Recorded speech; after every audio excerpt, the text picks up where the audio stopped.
Why Humans Avoid War, Chapter 20, Buy-in Point of View. The destroyer functioned as bait in a way, forcing the human fleet to overextend. It lured the largest, most ferocious Terran battleships into its vicinity, and kept them out of the larger fray. While our big guns battered the Doomsday ship with laser fire and missiles, they were easy targets for the enemy to pick off. If those guys couldn't breach the destroyer's shields, none of our ships could. I decided our best play was to cover them and buy them a bit more time. I noticed the enemy surging around one particular human battleship, a Titan-class behemoth. It appeared to have sustained heavy damage, but was still limping toward the planet killer. Perhaps they were planning a bombing run at point-blank range? Whatever the case, our foes clearly didn't want it to reach its destination, or else they wouldn't have diverted 15 craft to attack a single ship. I glanced at the sensor data from our computer and did a double take. The energy readings from that Terran battleship were off the charts. The warp drive seemed to be destabilizing. My first thought was that an enemy shot had hit the reactor, but the computer detected only minor damage to that compartment. Rather, it appeared the humans had shut off the cooling system, as though they were trying to cause a quantum meltdown on purpose. What are they doing? The reactor is going to go critical, I hissed. Carl checked his own display, then chuckled. Son of a gun, they're using that ship as a bomb. That is suicide. No, that's sacrifice. There's a difference. Why don't we give those guys a hand? I readied the kinetic weapons without further comment. This was hardly the time to muse about the human courage. We swooped into the fray, lighting the enemy up from their blind side.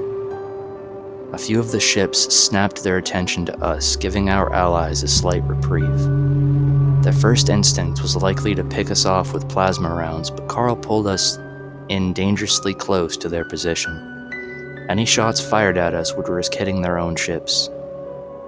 Not that it would make a difference. Our opponents had precision weapons and would target us without batting an eye. As two antimatter missiles locked onto us, I prepared myself for the final flash and hoped that we had done enough. In our ship's weakened state, there would be no evasive maneuvers.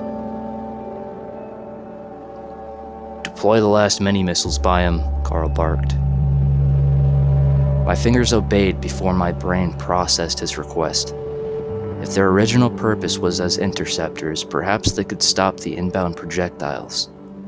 I watched with bated breath as the tiny warheads arced through space, planting themselves in the path of the missiles. The antimatter blast was set off before reaching us, but I knew we wouldn't be so lucky next time.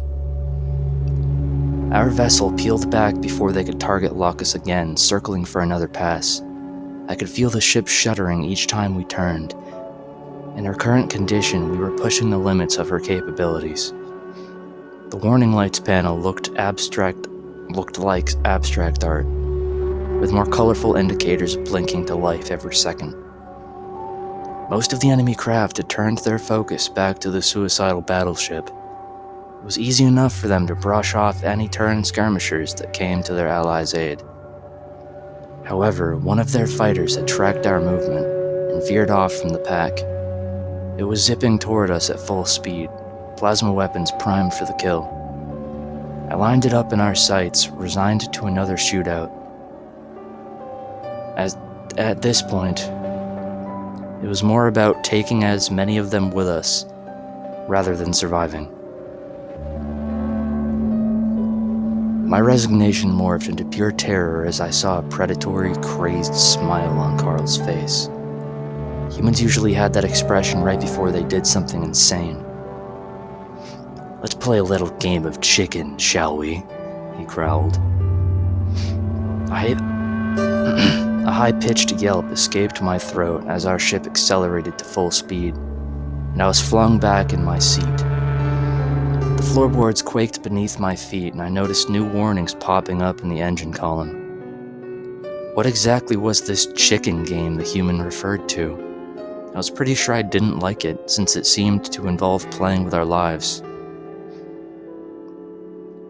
We swerved right into our adversary's path, putting us moments away from a head-on collision.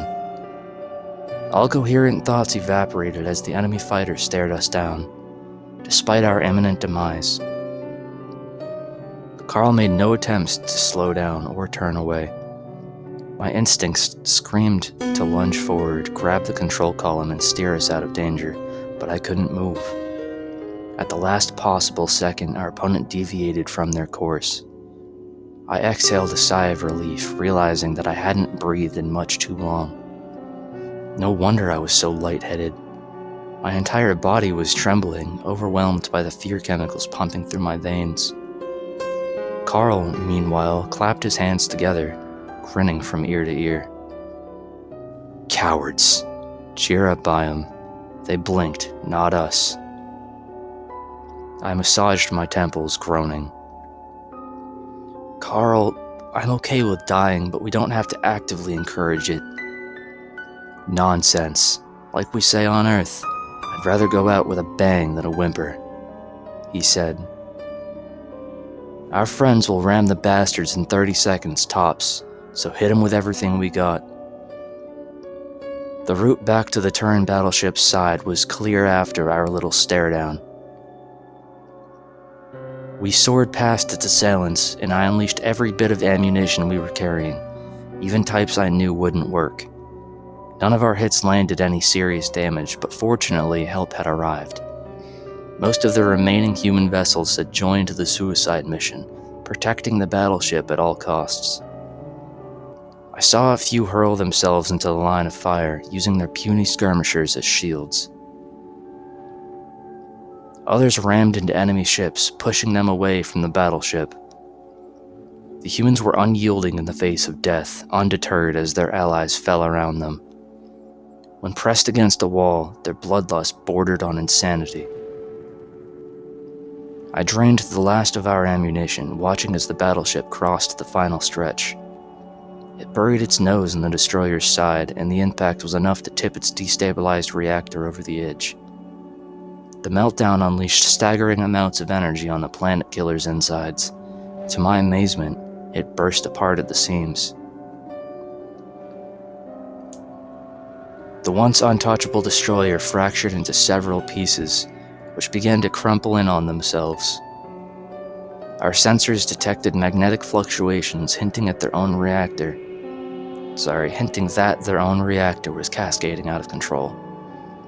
It teetered on the edge of order and destruction for a few tense moments, before spilling into chaos.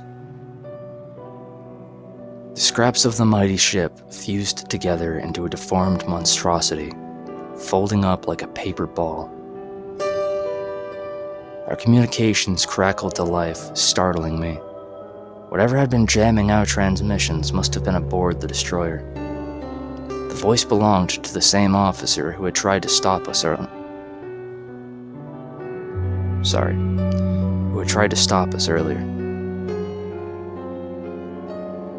All Turan ships, you are ordered to retreat. Abandon system. I repeat, abandon system. Get word back to Earth at all costs. I was shocked to hear the word retreat called out over our feed. I hadn't been certain the word even existed in the human lexicon. Carl leaned forward, a frown on his face. Sir, what about the refugees? Oh, it's you.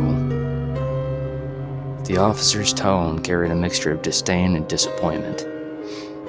You guys bought us some time. We're sending transports out now. Whether we can warp out before we got shut down, I don't know.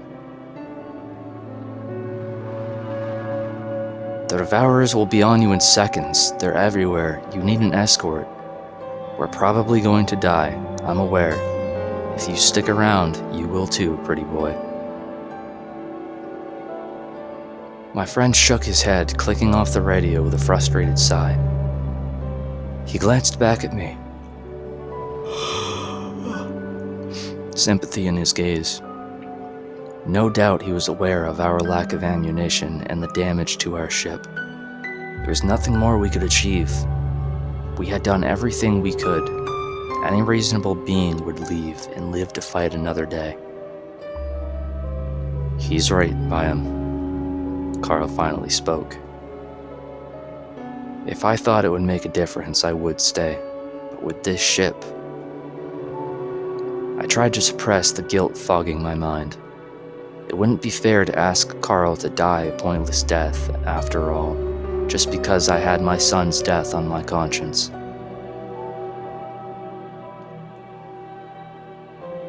But I knew then and there abandoning my people would haunt me for the rest of my life. That even if the humans won down the road, I would be the sole survivor of an extinct species. Of course, I know. I was surprised by how curt my tone was, flat and emotionless. It didn't even sound like my voice. To Earth then. My friend plugged in the coordinates with haste as we didn't have a moment to spare. A cluster of enemy ships were nearing our position, surrounding us on all sides. Most of our surviving allies had already jumped away, which made any stragglers easy targets. I hoped our warp drive was still working, because if not, we were about to get dusted. Our surroundings shimmered as we slipped into hyperspace, and the battlefield faded away. My mind drifted to thoughts of vengeance, anger burning in my chest. Someone or something needed to pay for what had happened today. That would be the end of Why Humans Avoid War, Chapter 20.